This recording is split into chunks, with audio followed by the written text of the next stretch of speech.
Hello, everybody. It is Steve, your friendly neighborhood lawn gnome. Welcome back to another video over here on That's Comical. And you happen to be watching it. It's a Wednesday. Happy New Comic Book Day. So, just me and Cammie tonight. So, Cammie, very glad to have you here for a very good episode of Must Be Read I think we're going to have tonight. I'm excited. Yeah. So you've probably been noticing over here that we've been a little Batman-centric because it is the 85th anniversary of the franchise. But there's also another very important franchise that is celebrating a landmark anniversary, and it is one of Cammie's personal favorites. If not, I gotta be honest with you, Cammie, I don't know what you love more, Alice in Wonderland or Teenage Mutant Ninja Turtles. And we're clearly not here to talk about Alice in Wonderland. We're here to talk about the Teenage Mutant Ninja Turtles and probably one of the better comics to come out about this franchise in a very, very long time. As a matter of fact, there's a lot to say about what we're going to be discussing today. We're going to be talking about Teenage Mutant Ninja Turtles, The Last Ronin. This comic came out in 2020, height of the pandemic. Perfect time for comic books to come out, believe it or not. But what was so impressive about this comic book was this was the very first Teenage Mutant Ninja Turtles comic I've ever picked up and read. I love this franchise. I love the cartoons. I love the movies, love the video games. But not only was this such a landmark comic, this was also the first time in a long time that Kevin Eastman and Peter Laird co-wrote a Ninja Turtles book along with Tom Waltz, who was the person who got started on the current IDW Ninja Turtles run that is concluding with issue 150 in, I think, a couple of weeks.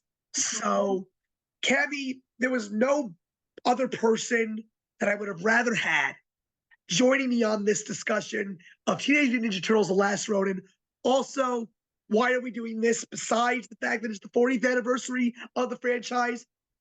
Well, just this past Wednesday, the follow-up, the official sequel to The Last Ronin, The Last Ronin Part 2, Re-Evolution, #1 of 5, just at comic book stores.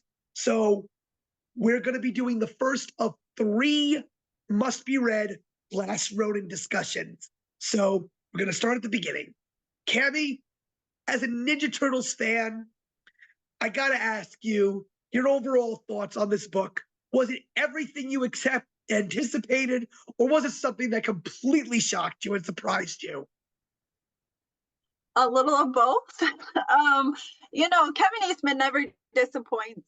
He is one of the few comic creators that I've had the joy and pleasure of meeting and spending some time with, and he is so down to earth and very amazing to just have been in his presence.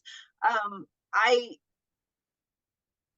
just loved everything about the nostalgia of this, but honestly, it's something new and refreshing, and I think that's exactly what keeps the fans coming back to this franchise. Yeah, I agree with you. I mean, this is a group of characters that has been revamped so many times. The history of this franchise is so rich. There's so many different versions of these turtles. There's so many things that people like about them. There's a lot of things that people don't like about them. But that's what I think makes them so special. So I almost missed the boat on The Last Ronin. Took me a bit of time to get my hands on the first issue of this 5-issue miniseries. And I gotta say that when I put this first book down, I was extremely blown away by what I read because it was something familiar, but like you said, at the same time, it was definitely something brand new. And it was something that I think really brought the fans back to the Mirage Comics roots, because it was very dark. It was very gritty. There was very little funny business to be had. But at the same time, there was so much familiarity, and it was so exciting to see familiar characters and brand new characters emerge in the pages of these books. And I think I had a really good time with it because this was coming off of having just read the IDW collection of TMNT. And so there's so much rich history within that collection that I kind of went into this. I felt a lot more knowledgeable as a comic reader. Now, Ninja Turtles for me stems from many facets of media, but a lot of it was television, animation. So for me in comics, I didn't really have that rich history until I really dove into the IDW collection. And I think it's like a 14 or 15 book collection. So it's deep, but there is just so much back history of these masters and senseis and their families, and now their counterparts, their sons, and new legacies to be had. So coming into the Last Ronin, not only was I coming fresh off of that backstory, or the collection, but we were at the beginning of the pandemic. So the darkness and the kind of apocalyptic feel of the Last Ronin kind of hit perfectly, because it allowed my mind to just kind of set in. And so I went all in on this collection. Yeah, and I definitely will say that I was also really impressed to know that there's a lot of history behind The Last Ronin as well. Apparently, this is a story that Kevin Eastman has had in his mind for many, many years. And he never had I don't know whether it was a money constraint or it was just he wasn't able to sell this story, because I'd be hard pressed to find a way that you wouldn't be able to sell this story. But he finally got the opportunity to give his story to us, and I'm glad he did, because that first issue, right out the gate, it's dramatic, it's action packed, and there's even a little bit of mystery, because the most important thing you're trying to figure out is, who is the Last Ronin? Which turtle is it? Because he's not wearing the usual colors. He's using Yeah. all four of the weapons of all four turtles. And the mission is definitely very interesting, because he's hunting down the grandson of the Shredder, who happens to be the person who's in control of New York City and pretty much has it under martial law. So the Last Ronin is clearly coming back from a past that he was running away from, and now he knows what his mission is at hand. Yeah, because we don't find out till the end of book one what turtle it is, and I'm happy to say it's my favorite turtle.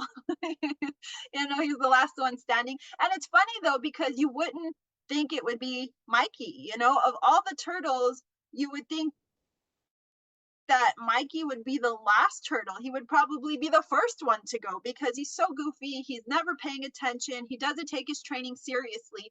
And I think that's what makes this story so rich, and it goes deep. It goes to a place where it forces Michelangelo to not only look back on all of his training and his family, but also really hone in on that's what's keeping him motivated to continue to honor his family's legacy, to show his father, Master Splinter, that, hey dad, I was here the whole time.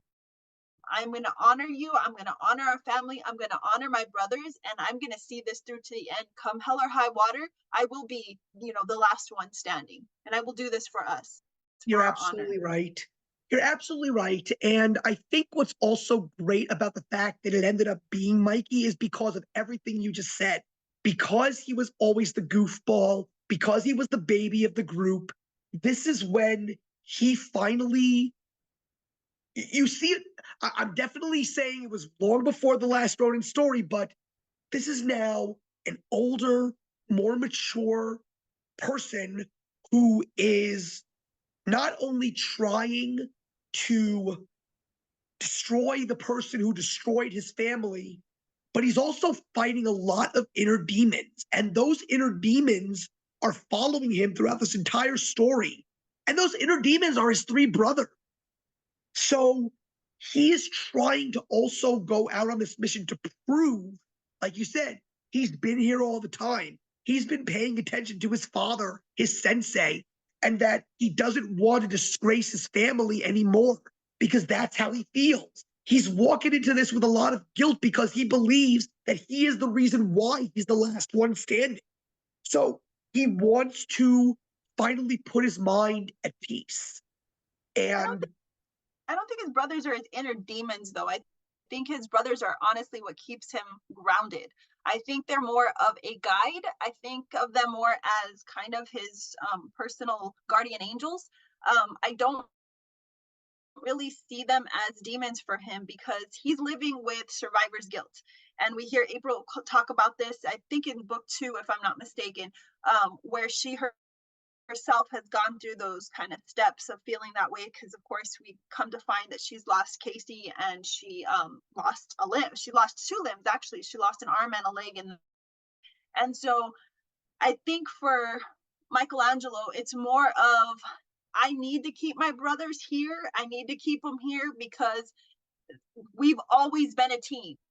And I cannot do this last battle on my own, even though I am on my own. And so, even though he is plagued with this insurmountable guilt of being the only survivor, I think that is his drive, is to say, hey, brothers, you're not here, but you are here, and I need your help in every facet of the way. And I think what is also really beautiful about the way the storyline was written is that their attitudes are the same. You know, they still bag on him, they still give him a rash about how he does things and the decisions that he makes. And, you know, there's still an element of humor in the dark. And I think honestly, that's what helps keep Mikey moving, because it's not like anything has changed. But, you know, like you said, there is an obvious difference in him. And then we also visit that when April kind of gets into the schematics of her daughter and everything, about how over time Mikey has gotten bigger, he's gotten stronger, you know. And obviously that decade of training of Solace that he spent in Japan, and, you know, just kind of trying to find out the reason and going through his father's journal and noting all of that. But he's mutated into something bigger than he was, and that's a pretty incredible thing. So I think there's a lot of sides of this that really give us this bigger picture. There's a lot of like little stories within this story that's just, it's really for the fans, it's for the readers, it's for the time, you know. I think this is going to end up being one of those timeless reads. Yeah, I mean, you definitely jumped ahead in a lot of different ways. Not a problem, Sorry. but what I was trying to get at is, so the thing that was really, I think, the biggest shock for me at the end of the first book was when he doesn't necessarily fail in his mission, but he doesn't get to where he wants to be at the end of that approach to trying to get Hiroto right away. And he ends up stumbling, he ends up getting severely hurt, only to find that his savior is a familiar face, and it's April. Definitely a more mature, definitely a more grounded April based on everything that's been going on. And before he meets her, the scariest thing is he thinks that he has truly failed in his mission, and he lays out all the bandanas and all the weapons in a row, and he's about to commit the infamous art of seppuku, which is suicide for the ninja or the shogun or whatever it was. And that's when April officially comes in and says, no, no, no, you still have one last fight. So that was a very big, heartwarming surprise to see April be a part of this story. But here's one of the few things I wanted to ask you, because I've heard this among so many people who talked about and loved this book. Do you feel that having us find out that it's Mikey at the end of the first book, do you think it would have been more fun to keep the mystery going a little bit later on in the story? Because some people said they didn't like that the Last Ronin was revealed too quickly. I personally had no issue. As a matter of fact, that was one of the main reasons why I said, oh my God, this may be my favorite read of the year. And lo and behold, The Last Ronin ended up being my favorite comic book of 2020. So how did you feel about the reveal at the end of the first book?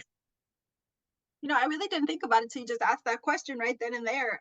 So obviously to me, it didn't make a difference. But again, Mikey is my favorite, so I was, you know, cheering that on from the get-go. But I can see where some people might be upset because they were maybe wanting a little bit of mystery, a little bit like, oh, who is this? But that's not what this story was about. I think there was a lot of getting to the why and getting to the war that we needed to make happen, because it's only 5 parts. So I think if we would have tried to elongate that mystery, I think it really would have taken away from the other elements of the story, because there is a lot of characters and there is a lot of going back to the past and to the present. So I think that because of that, I don't think there was room for a mystery. So a little bit more of the mystery is peeled back over the next 2 issues. And we are introduced to Casey Marie Jones, the daughter of April and Casey. And I gotta say, I love her. I think she's an excellent character. She's got the wisdom of her mom and the fighting spirit of her father, which I absolutely loved. But also, issues 2 and 3 are probably the hardest ones to get through because we see the war reach the tipping point, and we unfortunately see how the rest of Mikey's family dies. Though it was not a surprise, but at the same time, man, was it tough to read. The first one to go was Raph. And you're not surprised by that because Raph is the hothead. You know, you think Mikey would be the first to die, but no. Raph, I'm not surprised, was the first one. Mikey would be the one that actually would be the first to run. And to a certain degree, he was the first to run. But, oh man, when I was reading that whole book about Raph going, it reminded me of the 2 live-action Ninja Turtles movies, how he always ventured out on his own to fight the fight. He gets in over his head. And I was just waiting for, even though it wasn't there, I think it would have been a wonderful tit to the fans. It would have been so nice if we would have seen a scene where he basically knocks down the first round of foot, and he goes, I mean, come on, how do you guys expect to beat me? And then you see the second wave, and he goes, good answer, good answer. I was waiting for that. That would have been just fun. But at the same time, I'm not surprised we didn't get it.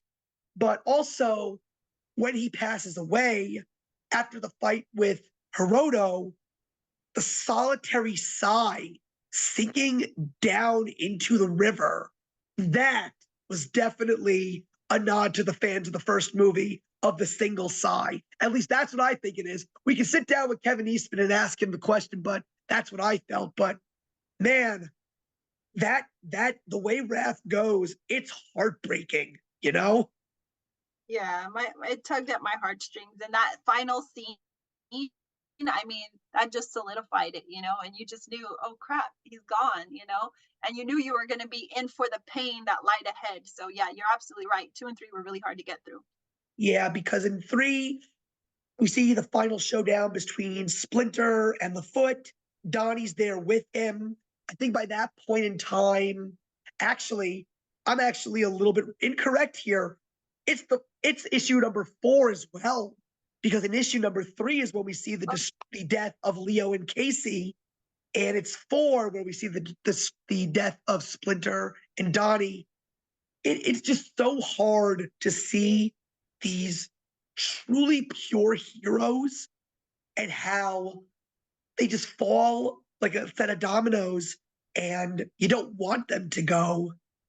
But even when you get to Japan, to the House of Hamato, they couldn't even find solace there. In the end, the Oroku house hunts them down, and even though they try their best, they just can't do it. And Mikey's the one that is just in hiding. And because of the fact that he finds out that they're all gone, that's when he decides that he's got to get better, he's got to get stronger, he's got to avenge his family.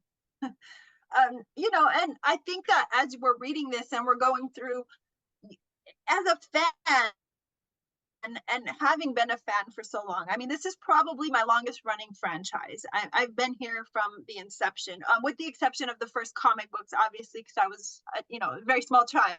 It doesn't matter. It doesn't matter because there's a lot of people out there that did not get in on the book right away.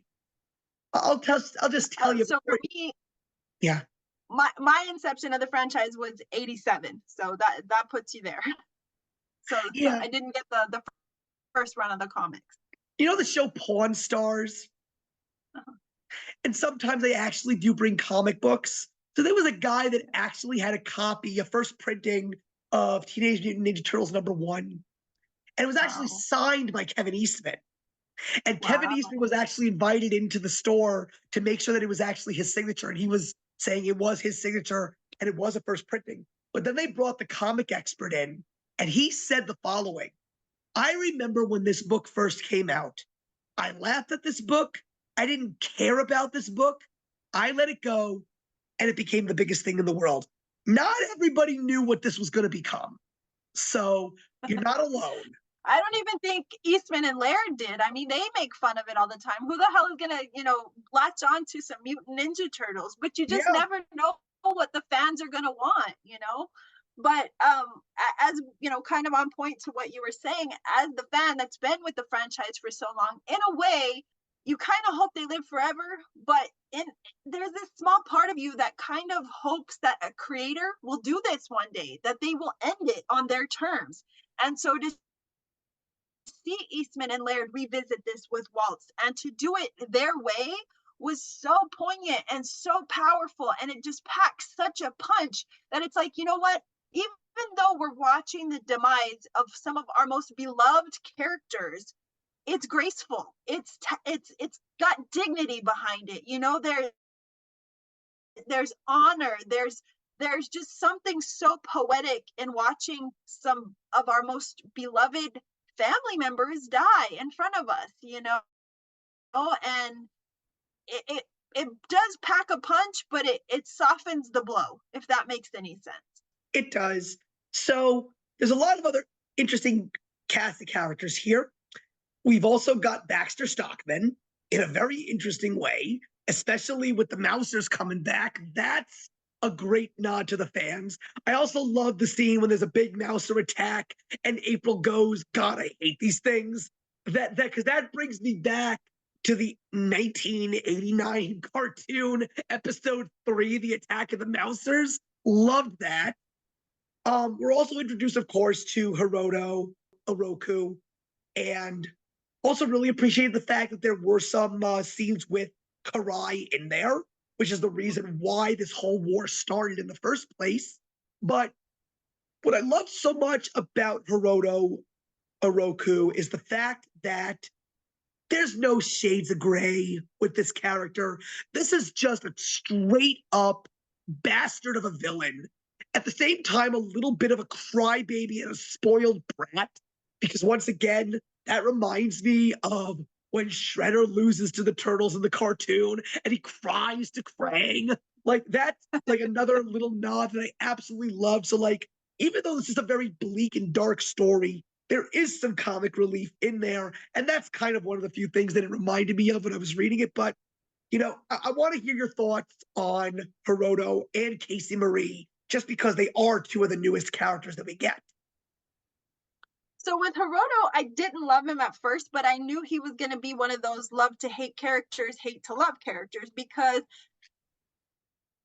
he does have elements of his mom and elements of Shredder, which I think makes him a very well-rounded character. And then I think it's in book 3 or 4 where he kind of has that break down into the oblivion where he's kind of like calling out to Shredder and at the same time he's telling his mom, I'm doing this all for you. You've been in a coma for 10 years and it's finally my time. But then you see that little spoiled child within when he's like comparing himself, or not even comparing, he's just telling himself, I am a god and here in the flesh. And it's like, come on, dude, you're a prodigy of your ancestors. You are here to avenge your family name.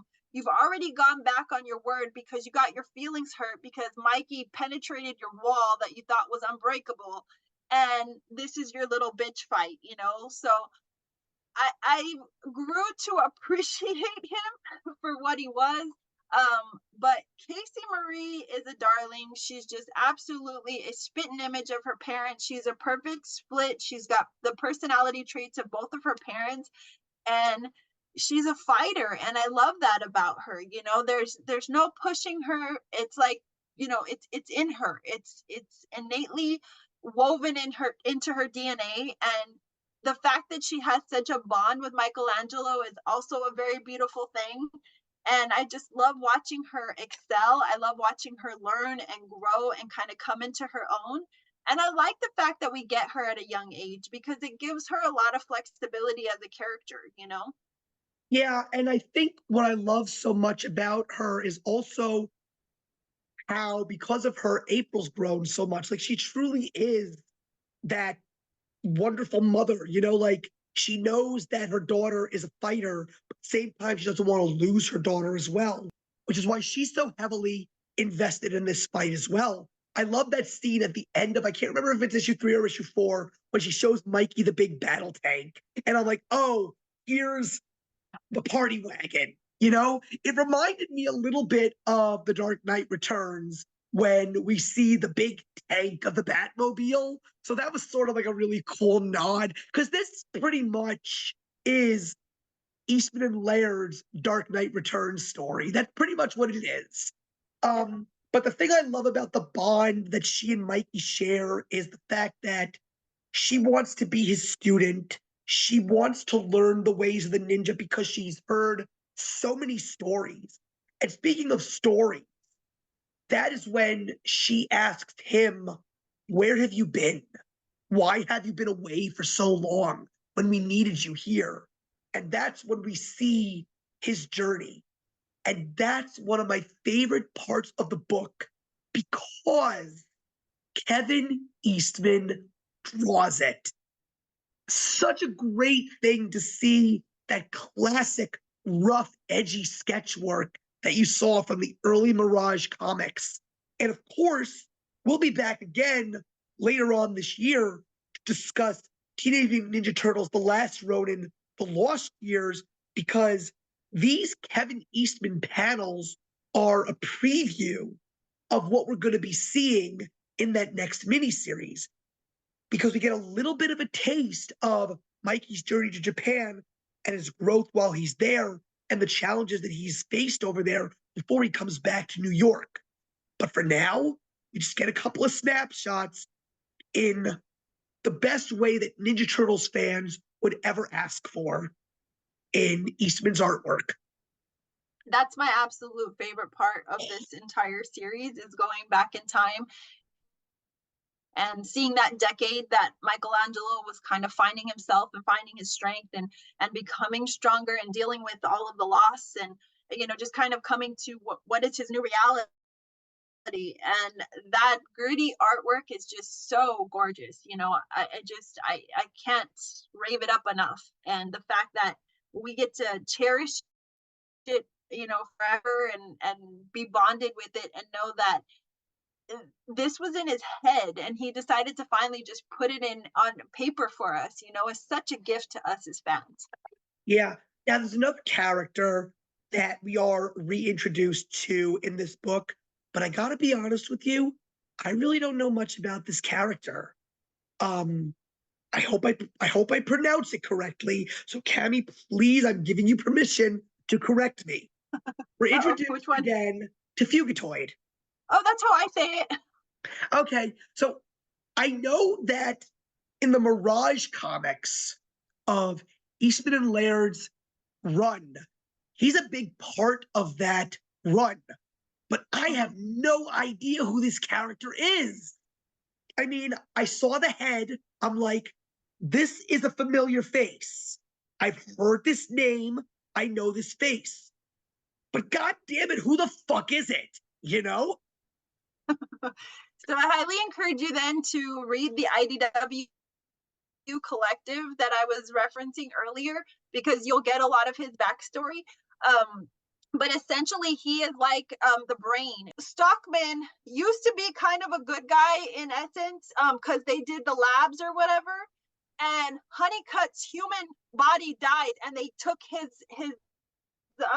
brain and all his information, and they put it inside Fugitoid.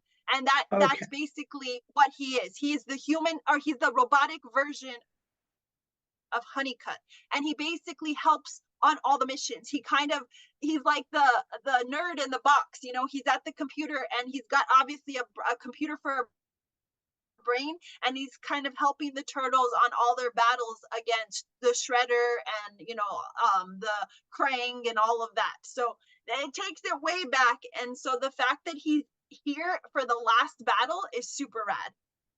Okay, so he's basically, because there's so many cartoons where you got a superhero team, and there's always that one kid or one adult at the computer system.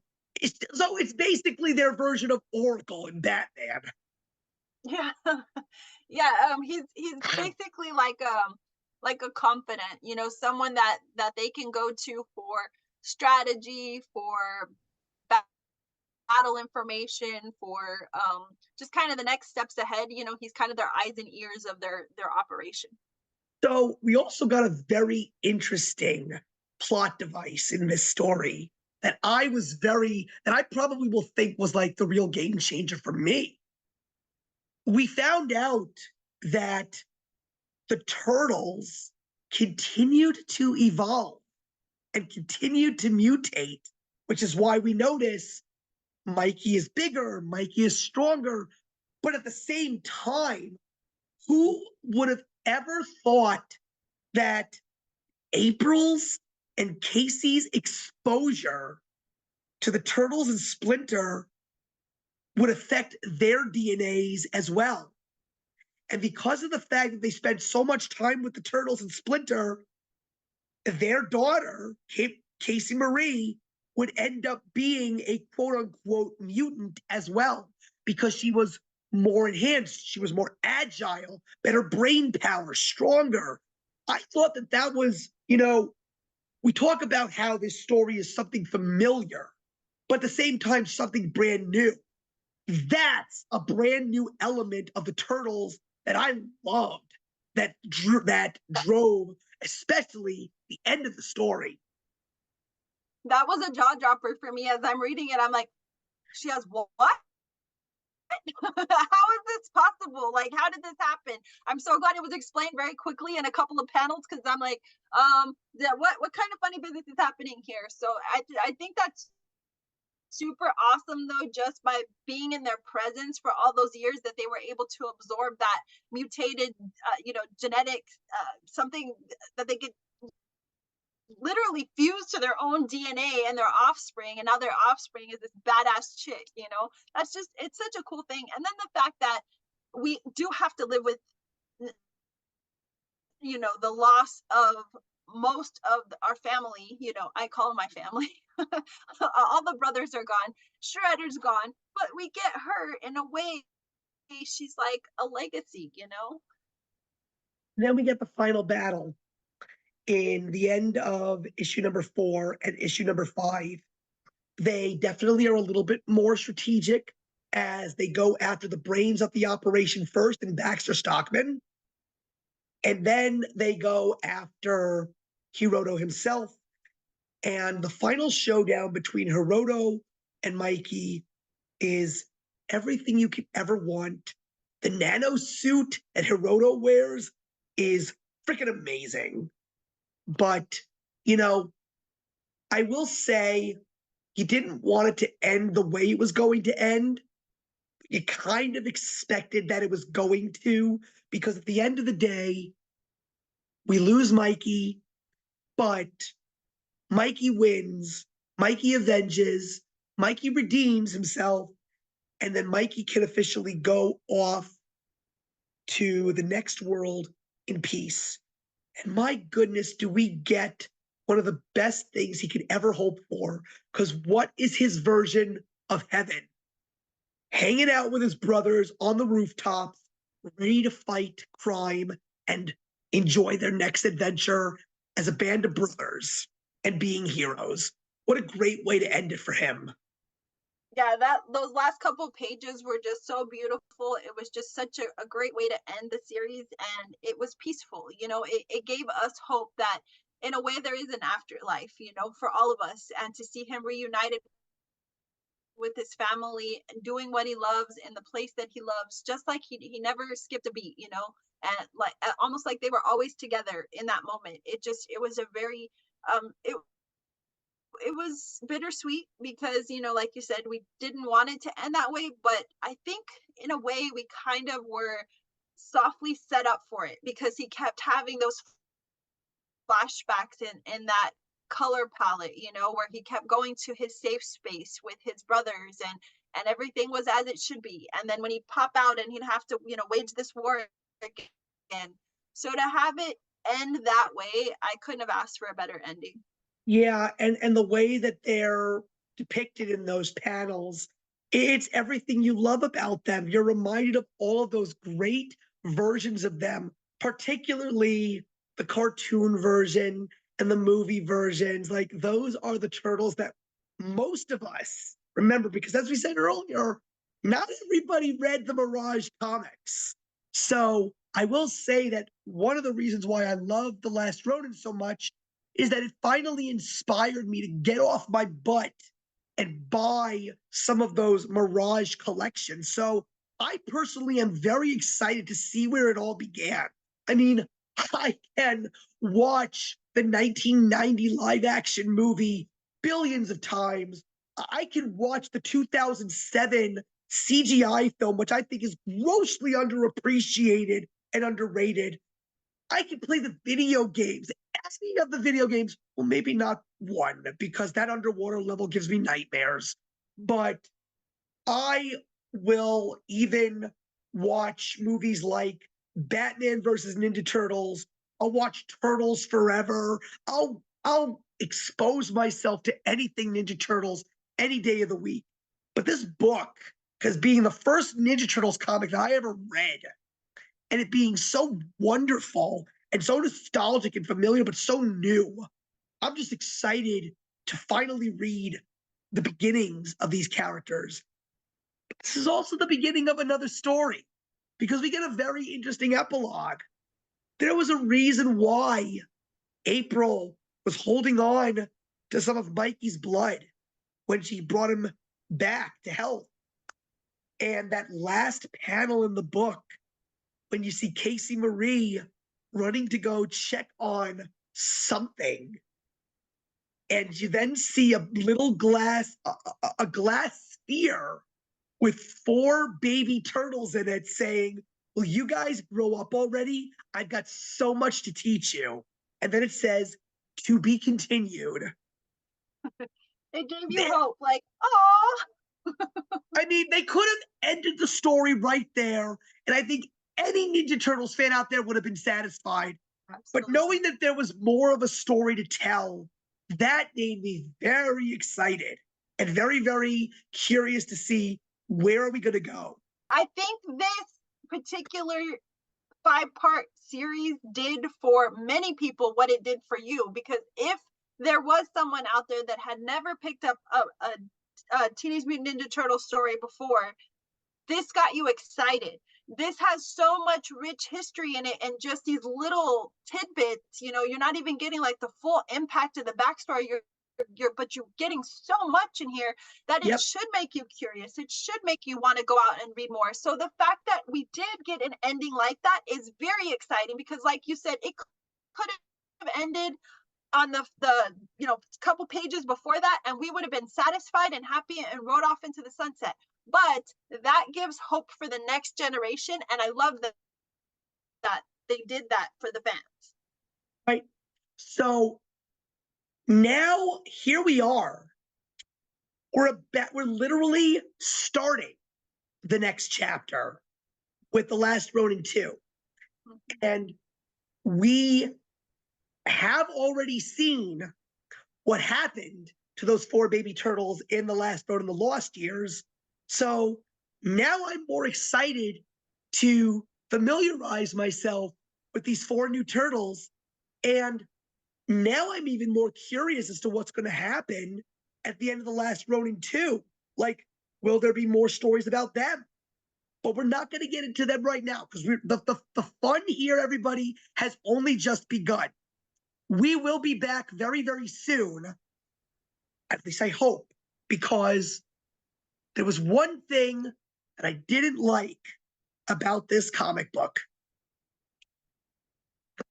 And that was the fact that it took so freaking long for this series to come out. I was literally waiting months, I mean months, between issues because there were so many delays. And there were so many times that, like, oh my God, part 3, part 4, or part 5 is finally coming. And then it got pushed back again. And then it got pushed back again. And I was like, no, because the problem is, especially when you're reading a new story, you're going to lose everything that you remember from those other issues. So I will say, I loved this when I originally read it, but then finally getting a chance to read each issue back to back to back, oh man, it was so great to really read the story in its completion without delays.